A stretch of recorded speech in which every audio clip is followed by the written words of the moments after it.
지난 시간부터 욥기를 공부하고 있었는데요. 잠시 한번 지난 시간 했던 것들을 한번 생각해 보세요. 지난 시간에 제목을 1장 1절에 우스 땅의 욥이라 불리는 사람 이렇게 제목을 정해놓고 욥기를 시작했잖아요. 우스 땅이 어딜까부터 시작해서 욥은 어떤 사람이었을까, 어떤 시대 때 사람이었는가 몇 가지 얘기들을 했었습니다. 학자들의 얘기를 들었죠. 다시 짧게 요약하면 이런 거죠. 우스 땅, 우스는 어느 땅인지 잘 모르겠습니다. 인명, 우스라고 하는 이름을 근거로 해서 살펴볼 수 있는 방법과 또 지명을 따라서 살펴볼 수 있는 방법이 있는데, 그래서 어찌 됐던 아람 땅이든지 에돔 땅이든지 어쨌든 요단강 동편이었음을 우리는 짐작할 수 있었습니다. 우스라고 하는 그 한국말로 우스죠. 히브리말로 우츠라고 하는 우츠라는 것이 우디드라는 뜻이거든요. 영어로 숲이 우거지다는 뜻이에요. 그러니까 척박한 땅에서 숲이 우거진 지역을 발견하기가 매우 어렵습니다. 그러니 어찌됐든지 요단 동편에 어떤 지역에 살고 있었던 욥이라고 하는 사람의 이야기입니다. 그래서 욥은 그럼 누굴까라는 생각들을 우리가 해보면서 창세기 36장에 에돔의 왕들의 얘기가 쭉 나오는데, 에돔의 2대 왕 요밥이라고 하는 사람이 나와요. 요밥을 70인경이라고 하는 성경 역본이 있어요. 70인경에서 요밥 왕, 에돔의 두 번째 왕이 욥이었을 것이라고 암시하는 내용이 나옵니다. 그래서 어찌됐든지 요단강 동편에서 살고 있었던 어떤 사람의 이야기인데, 그의 이야기는 아주 고대 족장 이전까지 올라가요. 그래서 굉장히 오래된 글입니다. 그래서 우리는 거기서 우스가 어느 지역일까, 또 욥은 어떤 사람이었을까에 대해서 관심을 갖기보다 종합적으로 팔레스틴이라고 하는 약속의 땅이 아닌 곳에서 하나님을 경외하고 온전하고 정직했던 사람이 있었다는 사실에 집중을 해봐야 한다, 이 얘기를 우리가 지난 시간에 나누었어요.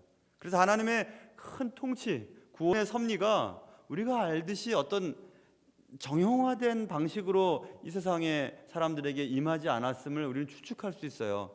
그래서 지난 시간에 동방박사의 세 사람의 얘기도 꺼내면서 천문학을 연구하던 어떤 사람들이 메시아를 지칭하는 별을 따라 오랜 시간 동안 고생을 무릅쓰고 와서 메시아를 경배했다라고 하는 생각들을 해볼 때, 로마서에 있는 말씀처럼 세상을 보고 또 우리 자신을 들여다보면서 우리 속에 천지를 지으신 하나님에 대한 마음을 우리가 부인한다는 것이 더 어려운 것입니다. 그런 얘기들을 지난 시간에 했죠. 그래서 동방이라고 하는, 동방은 동쪽이라는 것을 우리가 생각해보면 어찌됐든 요단강 동쪽에 가장 큰, 그래서 위대한이라고 하는 단어로 쓰여 있고, 그 위대함은 재물, 부자의 의미로 이해하면 된다고 제가 말씀드렸어요. 어찌됐든 그렇게 동방 사람 중에서 가장 훌륭하고 돈도 많고 사업도 잘 되고 또 자녀들도 많았고 자녀들이 다 잘 됐고 하나님을 잘 섬겼던 그 욥은 이 땅에서 잘 살고 있었습니다. 이 땅에서 잘 살고 있었어요. 아무런 문제가 없었어요. 그럴 때 하늘에서는 또 다른 일이 벌어지고 있었는데, 그 하늘에서는 사탄이 하나님께 고소하는 장면이 나오죠. 아니, 사탄이 얘기합니다. 아니, 욥이 하나님을 섬기는 것이 이유 없이 섬기겠습니까? 하나님 부도 주시고 자녀의 복도 주시고 다 하나님이 책임져 주시니까 그렇게 하나님을 섬기는 거 아니겠습니까? 아이고, 하나님 그것을 뺏어 가시면 욥은 하나님을 저주할 겁니다, 이렇게 얘기를 하죠. 그러자 하나님이 그러면 그의 몸에 손은 대지 말고 그의 소유물을 치라고 말하지요. 허락하셨습니다. 그래서 이제 사단은 하나님의 허락하에 땅에서 이제 뭔가를 이제 꾸미기 시작해요. 그 꾸미는 것은 소유물을 치는 사건이었습니다. 그래서 오늘 저는 13절부터 22절까지 있는 내용을 읽어보면서 제목을 휘몰아친 슬픔이라고 제목을 달았어요. 슬픔이 계속 밀려오는 거예요.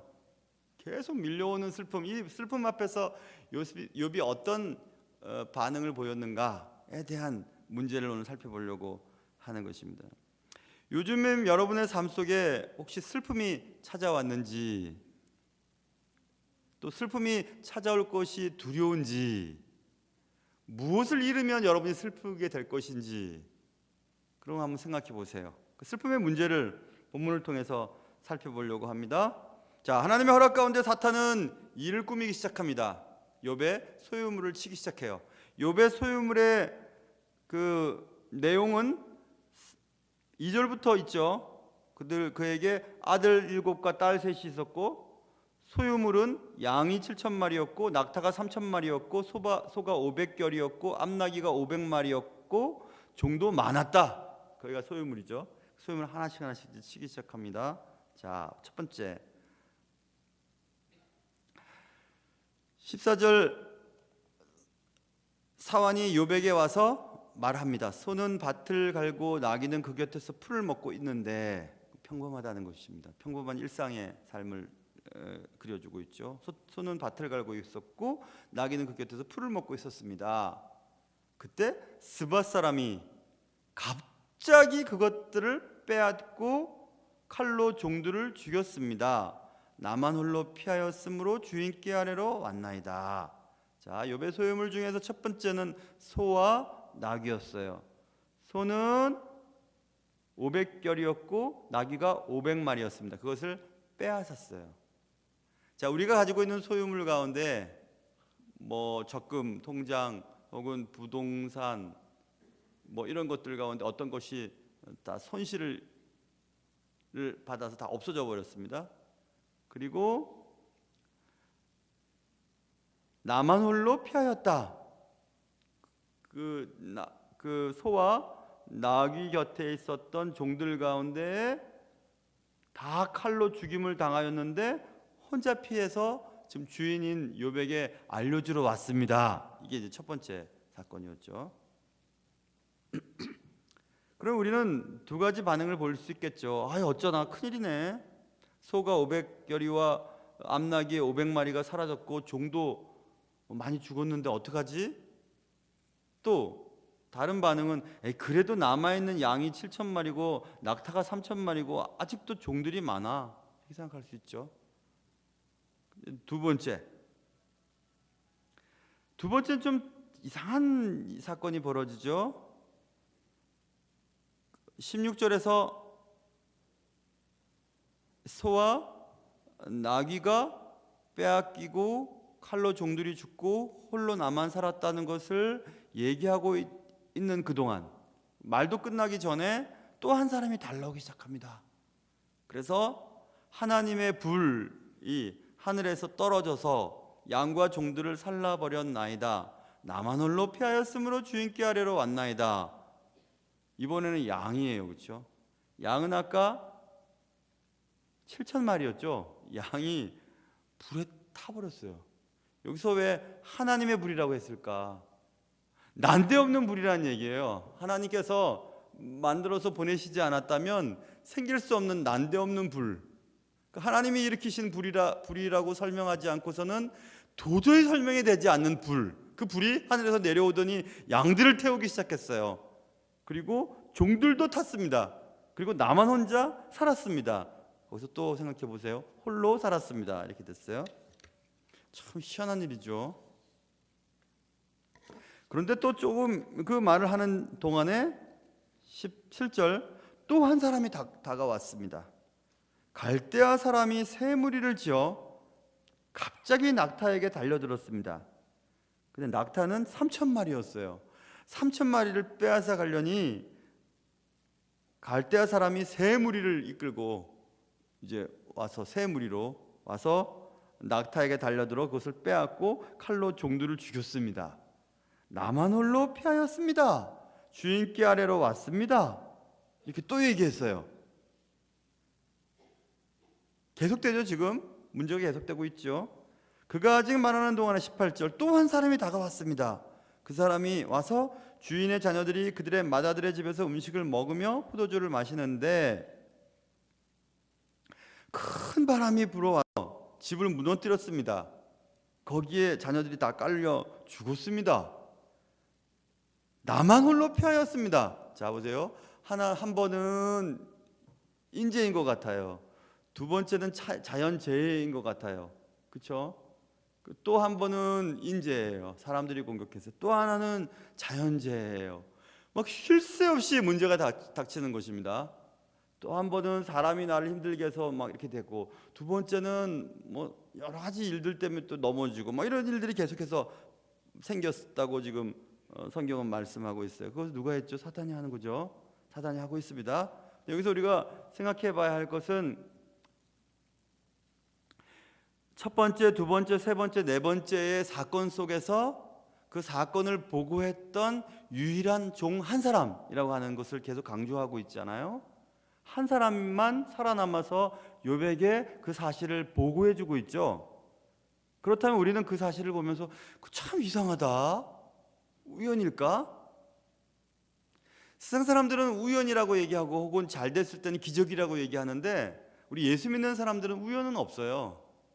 우리 예수 믿는 사람들은 항상 무엇을 생각해야 되냐면, 야, 이상하다, 어떻게 그런 사건 속에서 한 사람만 살아남았지? 어떻게 바람이 불어서 집이 무너지는 가운데서 한 사람만 살아남았지? 갈대아 사람들이 낙타를 빼앗아가는 상황 속에서 종들을 다 죽일 때 어떻게 한 사람만 살아남았지? 스밧 사람들이 소와 나귀를 빼앗아갔을 때, 종들을 다 죽였을 때 어떻게 한 사람만 살아남았지? 난데없는 불이 하늘에서 떨어져서 종들을 태우고 양들을 태우는데 어떻게 한 사람만 살아남았지? 참 이상하다라고 여길 때, 예수 믿는 우리들은 하나님이 하시는 일이구나라는 걸 생각해야 돼요.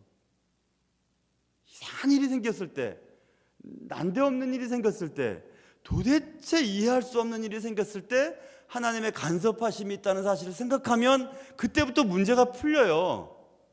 그렇지 않으면 이상한데 왜 이러지? 어쩌다가 이런 일이 생겼지? 운도 진짜 없다.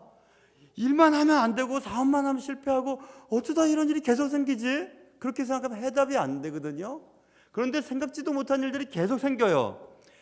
문제가 해결이 안 됩니다. 그럴 때 우리는 하나님을 바라봐야 돼요. 그러면 이제 문제가 해결되고 쉼이 생겨요. 내 마음속에 그래, 이것은 아무도 모르게 진행되고 하나님도 모르게 진행되고 우연하게 진행되고 재수 없어서 진행되는 것이 아니라 하나님이 알고 계시는 일이구나 라는 것을 생각하면 문제가 해결이 될 확률이 많아요. 문제를 다르게 보는 거죠. 사람들은 기적이라고 얘기하고 우연이라고 얘기하고 낭패라고 얘기할 때, 우리는 하나님의 간섭이라고 이해하고 하나님의 기적이라고 얘기하고 하나님의 섭리라고 이해할 수 있어야 돼요. 대단히 큰 차이입니다. 그러니까 사물을 바라볼 때 그렇게 바라봐야 해요. 그래서 저는 도움이 될 것 같아서 이 얘기를 한번 해드릴까 합니다. 이번에 새로 우리 교회 김종환 강도사님이 청년부 전담으로 오시고 또 같이 사역했던 교구 목사, 오늘 이제 미국 출국하셨어요. 박형희 목사님이 미국으로 들어가시고, 그러면서 이제 차를 타고 이렇게 오늘 오면서 김종환 강사님이 저에 대해서 궁금할 거 아니에요, 그렇죠? 그래서 이것저것 물어봤어요, 차에서. 그래서 제가 이렇게 대답을 하는 가운데, 하나님께서 그렇게 내 인생을 함께 하셨다는 사실을 다시 한번 깨달았어요. 하나님 그렇게 세밀하게 나를 간섭하시고 인도해 주셨는데 앞으로의 삶도 그렇게 하시겠지라는 생각이 들었어요. 과거를 생각해 보니까. 그 중에 하나 이런 얘기를 했습니다. 어떻게 유학을 가게 되셨어요? 뭐 이런 질문을 하길래 대답을 하는 가운데, 우리 성도들은 아는 분들도 계실 거예요, 그렇죠? 제가 유학을 떠날 때 책 한 권만 달랑 들고 갔어요. 물론 성경책은 기본이고, 로버트 웨버라고 하는 예배학의 최고의 대가 중에 한 분이 로버트 웨버라고 하는 분이 계세요. 마비라고 서로 부르긴 했지만, 로버트 웨버 교수님의 책 한 권을 들고 그분 밑에서 배울 거다, 나는 그분한테 배워서 기독교 교육 쪽에서 특별히 예배학 공부를 하겠다 하고 이렇게 갔는데, 지금이랑 달라요. 그때는 한참 전이잖아요.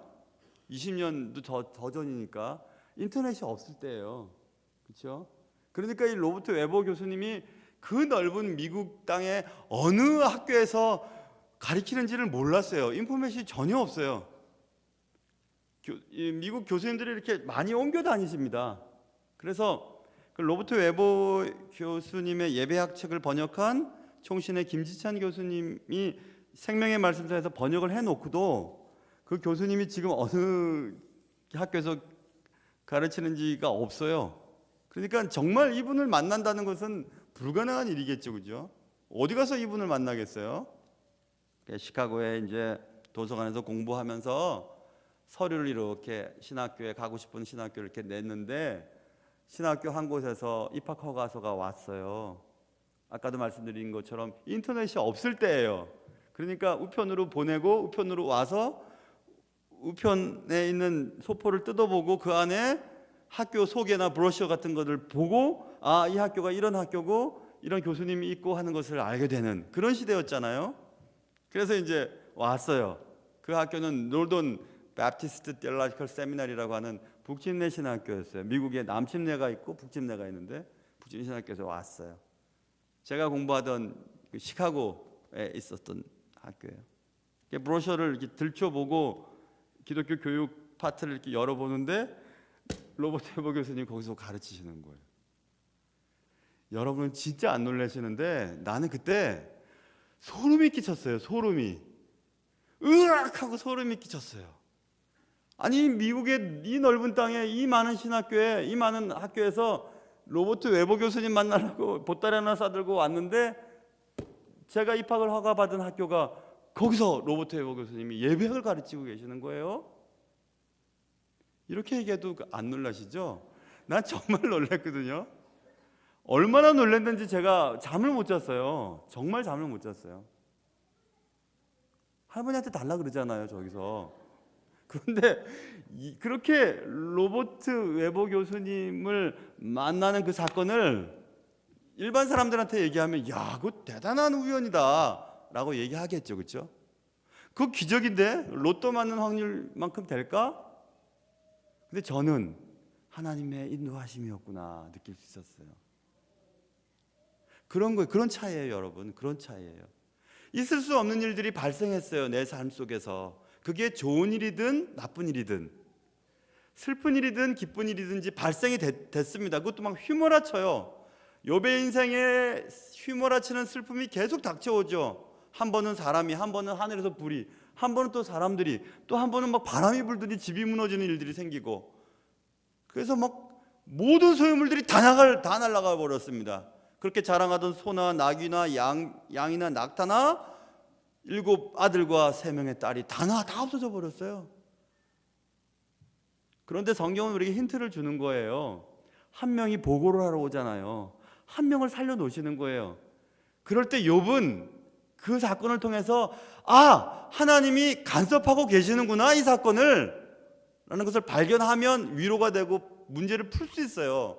그런데 어쩌다 이런 일이 생기지 하고 그것만 바라보면 아무 해결이 안 돼요. 요즘 여러분의 삶 속에서 기분 좋은 일이든지 기분 나쁜 일이든지 어떤 일들이 발생되고 있잖아요. 그 발생되는 사건을 통해서 여러분이 딱 깨달아야 돼요. 하나님이 간섭하시는 일이구나, 하나님이 알고 계시는구나, 이런 일들이 어쩌다가 재수 없어서 발생되는 일이 아니구나 라는 것을 생각하면 위로가 돼요. 힘이 돼요. 해결이 돼요.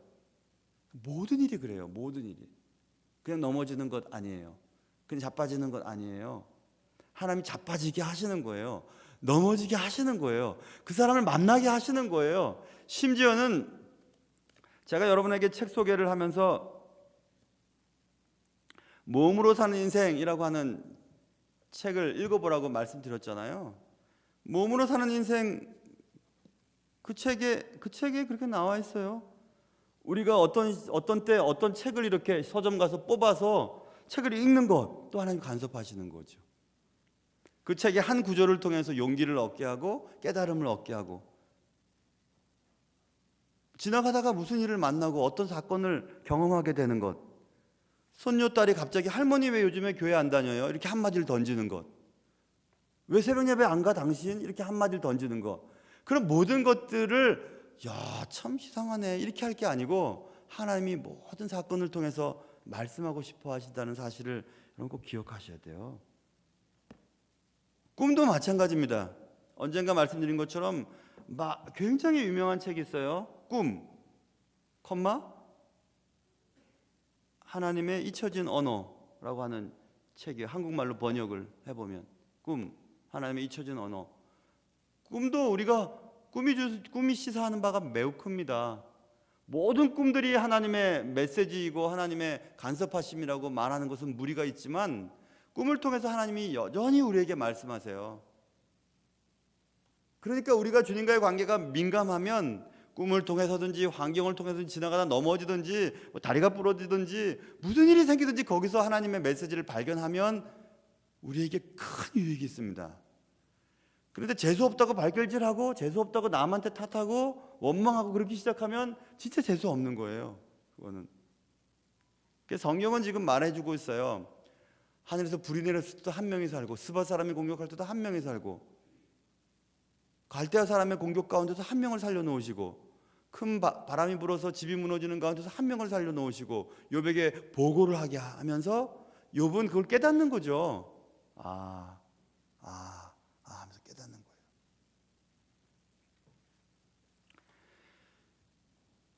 휘몰아치는 그 슬픔과 고난 앞에서 욥은 아니 이게 무슨 일이지? 그래 재산이 없어져도 괜찮아. 근데 자녀들은 이렇게 생각할 수 있었겠죠. 사랑하는 성도 여러분, 하나님이 여러분 사랑하시잖아요. 그렇기 때문에 여러분이 잘못된 길로 갈까봐 여러분의 약점을 자주 건드리십니다. 자주 건드리셔요. 그 약점 딱 잡고 계십니다. 딱 잡고 계세요. 그래서 잘못된 길로 갈 것 같으면 딱 끄집어 당기십니다. 근데 그 약점을 누가 하냐면 여러분은 아세요. 이거 없어지면 못 살 것 같은 것이 있으세요, 여러분에게. 그것 아무리 하나님 앞에 들키지 않으려고 그래도 그거 탁 잡아 당기시면 그것 때문에 넘어가요. 그러니 그거 하나님 앞에 내려놓아 버리세요. 딱 내려놓으세요. 그게 뭔지는 모르겠지만 딱 내려놓으십시오. 그게 자녀가 될 수도 있어요. 딱 내려놓으십시오. 자녀도 주의 것입니다. 딱 내려놓으세요. 사업도 주의 것입니다. 딱 내려놓으시기 바라요. 남편이, 아들이, 딸이, 건강이 여러분의 약점이 될 수 있어요. 그런데 그 약점이 또 우상이 되기가 쉬워요. 하나님과 나 사이에 딱 위치해가지고 하나님 섬기기가 매우 힘들게 하는 것들이 있어요. 근데 그거를 여러분은 잘 아시지만 또 아시는 분이 한 분 계시는데 하나님이 아세요. 하나님이 알고 계십니다. 아무리 숨기고 감추고 아니라고 해도 하나님 그거 잘 아셔서 딱 붙잡고 계십니다. 딱 조금 수틀리게 행동하면 딱 끌어당기십니다. 그런데 그거 안 당기시는 게 더 무서운 거라고 말씀드렸죠. 안 당기시는 것은 히브리서에 있는 말씀처럼 지혜가 없는 자는 사생아예요. 하나님과 관계없는 자예요. 아무리 멀리 가도 아무런 일도 생기지 않습니다. 잘 먹고 잘 살아요. 죽을 때도 눈이 튀어나올 만큼처럼 막 허옇게 잘 살다가 죽어요. 근데 너무너무 안 된 사람이에요. 그 사람. 내 인생에 왜 이렇게 고난이 많은고, 야, 참 예수 믿고 힘들다. 그런 사람이 복이 있는 분이에요. 하나님이 일일이 간섭하시니까. 여러분 돈이 많고 싶으시죠? 근데 돈이 없죠? 하나님 사랑하셔서 그래요. 돈 많으면 여기 안 앉아 있습니다. 안 앉아 있어요. 저도 돈 많으면 안 하고 싶어요. 그냥 저기 어디 가서 글 쓰고 싶고 막 그런데 돈이 없으니까 감사하더라고요. 그래서 저는 그런 생각 해봤어요. 야, 뭐 돈 때문에 목회하냐? 아니라고 얘기하지만 그러나 또 목회를 하면서 먹고 사니까 생계 문제와 또 연관되어 있다고 볼 때 아이 목회자가 거룩해야지 생계 문제를 생각하다니 그렇게 생각하는 게 더 교만한 생각이라는 생각했어요. 그래 내가 목회를 함으로 성도들이 먹고 사는 걸 책임져 주시니까 거룩한 직은 생계 문제를 하찮게 여기지 않아요. 고귀하게 여기지.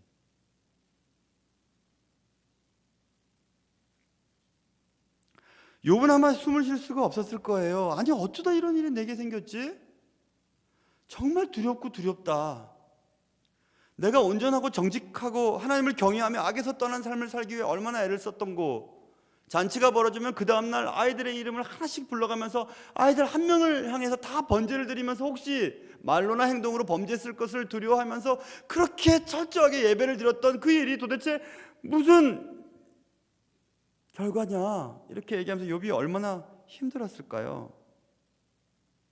여러분은 어떠세요? 예수님은 그렇게 잘 믿고 교회에서 그렇게 열심히 그렇게 애를 썼는데 막 사업이 팍 망해버리고 아이들 막 지멋대로 살아가고 건강에 어려움이 생기고 그럴 때 여러분의 마음속에 얼마나 낙심이 되겠어요?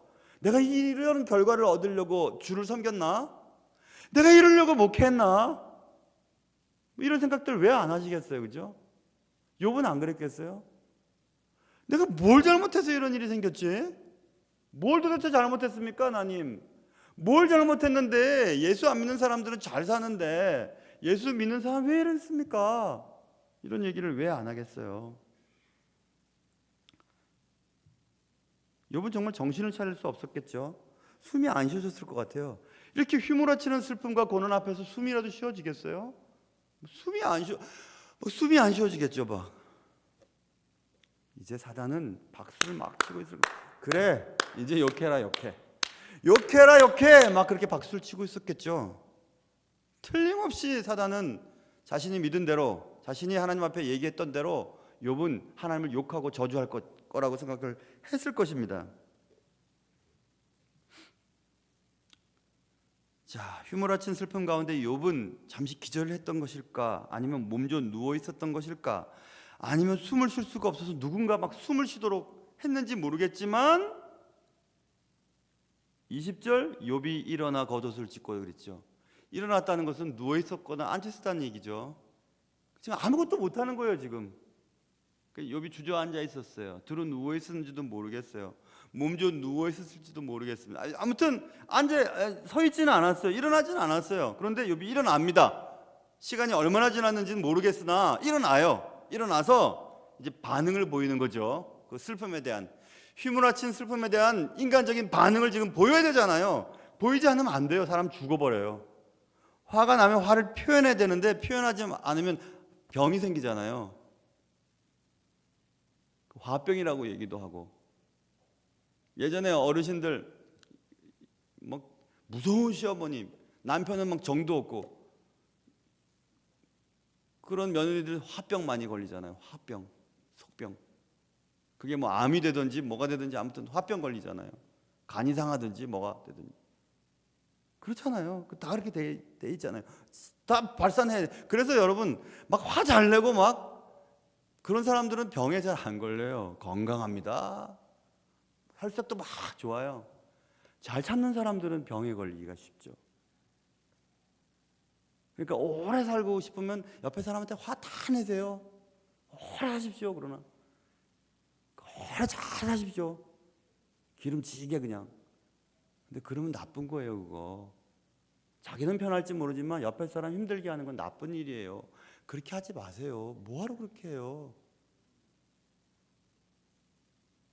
그 욥은 아무튼 일어납니다. 그래서 너무너무 슬프니까, 신앙인이라고 뭐 슬픔을 표현하지 않는 법이라고 있나요? 그러면 죽고 말 텐데 숨이 안 쉬어지는데, 그래서 욥은 그 당시 모든 사람들이 하는 슬픔의 표현인 옷을 찢습니다. 보세요. 20절에 욥이 일어납니다. 누웠다가 일어나는지 앉았다 일어나는지 아무튼 일어납니다. 그리고 겉옷을 찢어버려요. 겉옷을 찢는다는 것은 슬픔의 표현이에요. 가슴을 찢는다는 표현이에요. 가슴이 찢어지는 거죠. 겉옷을 찢어버립니다. 와! 찢는 거죠. 너무너무 아프니까 찢는 거죠. 찢고 머리털을 밀어버립니다. 머리털을 막 밀어요. 그리고 다시 땅에 엎드려요. 그것은 인간이 표현할 수 있는 일반적인 반응이에요. 그렇죠? 그것은 감정적인 반응이기도 하죠. 신앙인이든지 신앙인이 아닌 사람이든지 그런 반응은 필요해요, 여러분. 예수 믿는 사람의 예수 잘 믿는 가정에 장례가 났는데 대표기도자가 하나님 아버지 감사합니다 이러면 안 돼요. 감사하죠. 물론 감사하지만 지금 죽음을 지금 경험하고 있는 유족들 앞에서 감사합니다. 그것은 유족들이 감사합니다 이렇게 하는 것은 돼요. 그러나 타인이 제3자가 감사합니다 하나님 이렇게 얘기하면 안 돼요. 그러면 마음이 아파요. 감사는 하죠 물론. 그러나 감사합니다가 아니라 슬픔을 함께 나눠줘야 되는데 감사합니다 이러죠. 지금 문제 때문에 힘들어 죽겠는데 하나님이 다 알아서 하실 거야. 이런 일을 통해서 당신의 믿음을 성장시켜 줄 테니까 오히려 하나님 앞에 감사해봐 이렇게 얘기하기 쉽지만 그 상황 속에서 그 일을 당하고 있는 사람들의 아픔을 함께 나누는 것은 서툴러요. 그래서 우리가 참된 위로자는 곁에서 손잡고 그냥 가만히 앉아있는 거예요. 밥 먹자고 불러내고. 야, 믿는 사람이 왜 그 모양이냐? 그렇게 얘기하면 안 돼요. 야, 니는 야 권사쯤 돼갖고 그러냐? 그러면 안 돼요. 권사한 사람 아닌가요? 뭐 그렇게 하면 안 되죠. 그래서 그냥 옷을 찢고 머리를 밀면서 팍 다시 주저앉아 버립니다. 그건 일반적인 반응이에요. 감정적인 표현이죠. 그것은 매우 자연스러운 거예요. 그게 나쁜 게 아니죠. 그 다음 반응이 이제 중요한 거예요.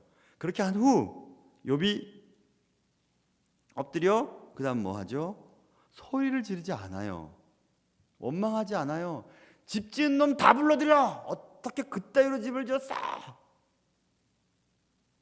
그리고 뭐 낙타를 지키던 살아 돌아온 한 놈 너 일로 와봐. 너는 살겠다고 쫓아왔지만 지켰어야지! 뭐 그렇게 하고 다른 사람한테 화낼 수도 있겠죠. 그런데 욥은 옷을 찢고 머리를 밀고 땅에 푹 엎드려진 다음에 예배합니다.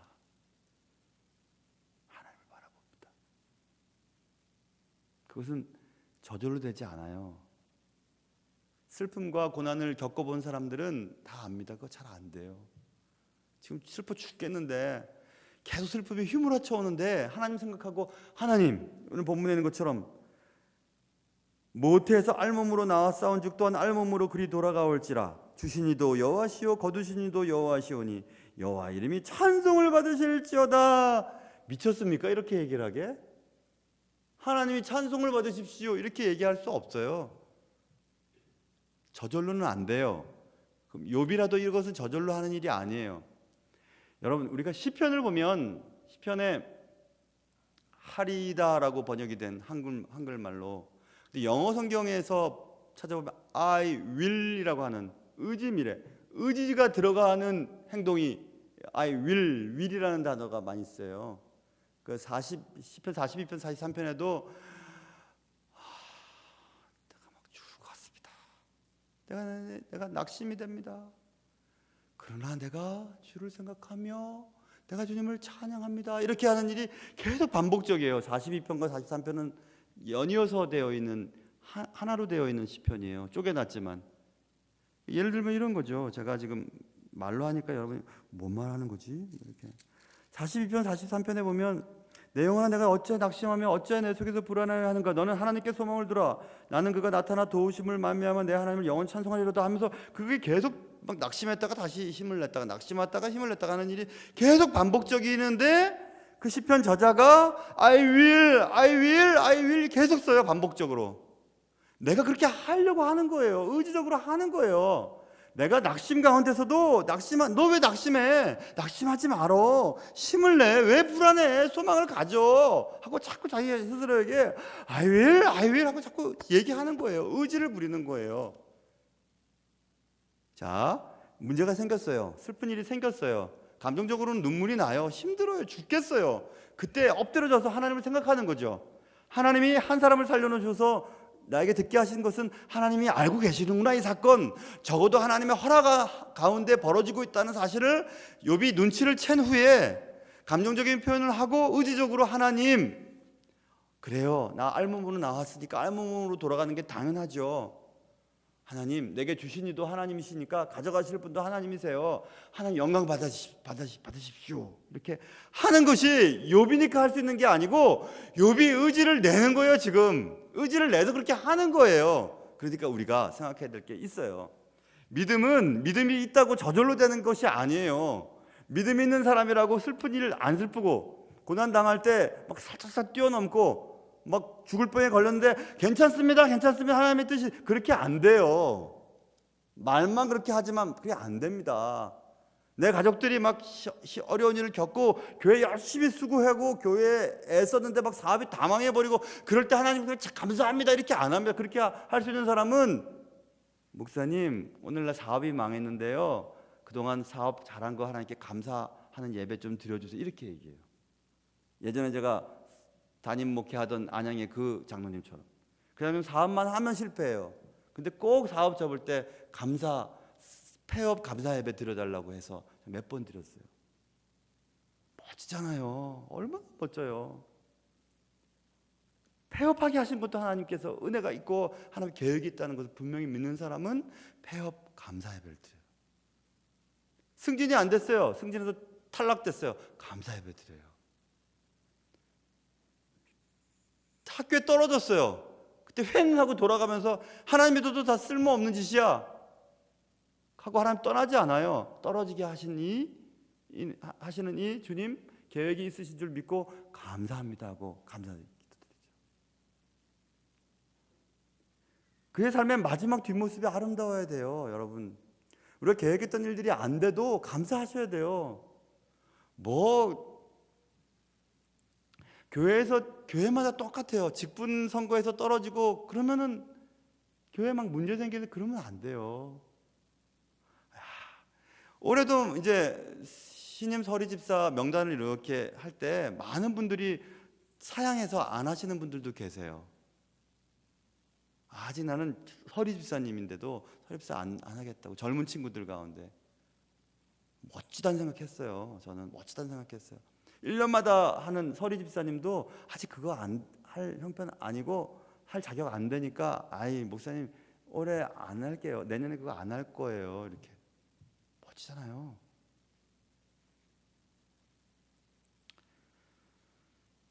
여러분, 소유물에 문제가 여러분이 생겼으면 소유물이 재산이든지 사업이든지 자녀든지 문제가 생겼잖아요. 근데 그 문제가 어쩌다가 이런 일이 생겼지라고 생각하면 해결이 안 되고 하나님께서 이유가 있어서 이런 일이 생기게 하셨겠지라고 생각하면 해결이 돼요.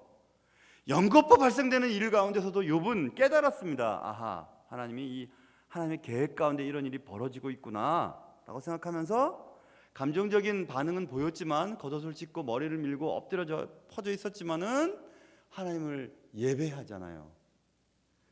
그러니까 어떤 상황 가운데서도 여러분 예배를 등한히 하면 안 돼요. 어떤 상황이든지 예배에 빠지면 안 돼요. 예배는 드려야 소망이 있어요. 사업 때문에, 아이들 때문에, 건강 때문에 예배 빠진다고 우리가 자꾸 빠지기 시작하면 문제가 해결이 안 되고 그런 상황 가운데서도 하나님께 손을 드는 겁니다. 예배하는 거예요. 하나님을 경배하는 것이죠. 하나님을 찬양하는 거죠. 그래요. 하나님 주셨으니까 가져가실 권리도 하나님께 있지요. 맞아요. 하나님 주신 이도 하나님이시니까 가져가실 분도 하나님이시죠. 하나님 이해는 못하지만 찬송 받으세요. 이렇게 하는 거예요. 그때 하늘에서 사탄이 깜짝 놀랐을 거예요. 진짜 깜짝 놀랐을 거예요. 이런 인간이 다 있나 이거. 하나님을 욕하고 그럴 줄 알았는데 하나님을 찬양하다니. 그리고 천사들과 하나님이 봤지? 욥은 이런 사람이야. 봤지? 하나님이 얼마나 고개를 막 으쓱거렸을까요, 여러분?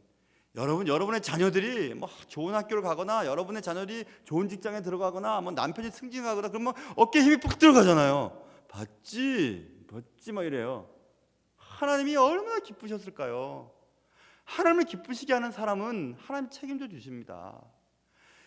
너 진짜 너 힘들었지? 어떻게 견뎠냐? 하나님 생각하면 견뎠죠. 그러면 하나님 봤지? 사탄 너희들 봤지? 나 사랑하는 사람 저렇게 한다 봤지? 하나님 얼마나 기뻐하시겠어요?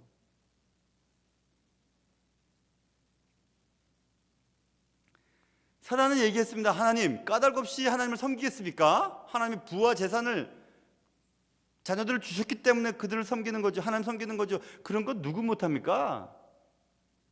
사랑하는 성도 여러분, 다 있으면 신앙이 좋아질까요? 아니에요. 다 있는 것 하나 못 갖게 하셔서 하나님이 여러분의 신앙을 붙잡고 계십니다. 그러니까 감사하세요. 감사하지 못할 때라도. 다 갖고 있는 사람 하나님 안 섬깁니다. 없으니까 하나님 붙잡는 거예요. 안 되니까 하나님께 기도하는 거예요. 그러니 없어지는 것, 안 되는 것 빨리 없애주세요. 빨리 채워주세요 하지 말고, 내가 그거 없이도, 그거 안 돼도 살아갈 수 있을 만한 신앙인이 되게 해주세요. 기도하세요. 그럼 하나님이 그래 됐다 하고 주실 겁니다. 됐다 하고 주실 겁니다. 그때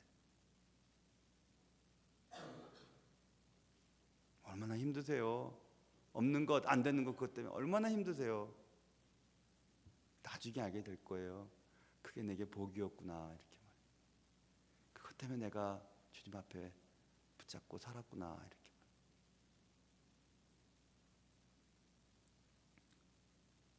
여러분, 우리의 신앙이 하나님의 풍성한 돌보심의 결과로 신앙생활을 한다면 그거 없어지는 순간 하나님을 버리게 됩니다.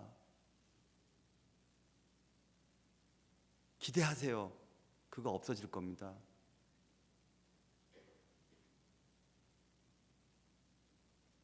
우스땅 욥이라 불리는 사람은 주님이 주신 것들 때문에 주님을 섬기지 않았다는 것을 지금 욥의 입을 통해 증명하고 있죠. 욥은 까닭 없이도 하나님을 섬겨왔음을 성경은 보여주고 있습니다. 하나님은 욥의 그런 마음을 알고 계셨어요. 하나님은 그런 욥을 그래서 사랑하셨습니다. 제일 내가 받아들이기 힘들었던 것은 제가 너무너무 존경했던 박윤선 목사님이 그의 글마다, 그의 설교마다 진정한 목회자가 되려면 고난을 달라고 기도하십시오. 이렇게. 고난을 달라고 기도하십시오. 그래야 진정한 목회자가 됩니다. 고난 없이 또 부딪히는 것 없이 마음을 힘들게 하는 사람들 없이 목회를 하면 마지막에 이상한 목회자 됩니다. 그러니 여러분들의 마음을 힘들게 하고 여러분들을 괴롭히는 그 가시 같은 존재가 있음을 감사하십시오, 이런 얘기를 했습니다. 목회자만 뿐입니까? 여러분의 삶을 힘들게 하고 여러분의 삶에 가시같이 여러분을 괴롭히게 만드는 어떤 것들이 있음을 감사한다면 더 좋을 것 같아요. 휘몰아치는 슬픔 가운데 그 휘몰아치는 슬픔이 욥을 압도할 만큼 욥은 그냥 내버려 두지 않았습니다. 하나님을 예배했습니다. 하나님을 경배했습니다. 하나님을 바라봤어요. 하늘을 보면서 뭘 생각했을까 욥이? 하나님, 나 잘하고 있죠? 그랬을 것 같아요. 휘몰아치는 슬픔, 그리고 남들이 다 있는데 나는 없는 것 때문에 너무 마음이 힘들 때 하나님을 보세요. 그리고 우리가 알듯이 욥의 마지막 순간에 풍성하게 채워주시는 그 은혜의 주인공들, 여러분들 꼭 되실 겁니다. 그런 은혜가 여러분의 삶에 있으시기를 주님의 이름으로 축원합니다. 기도하겠습니다.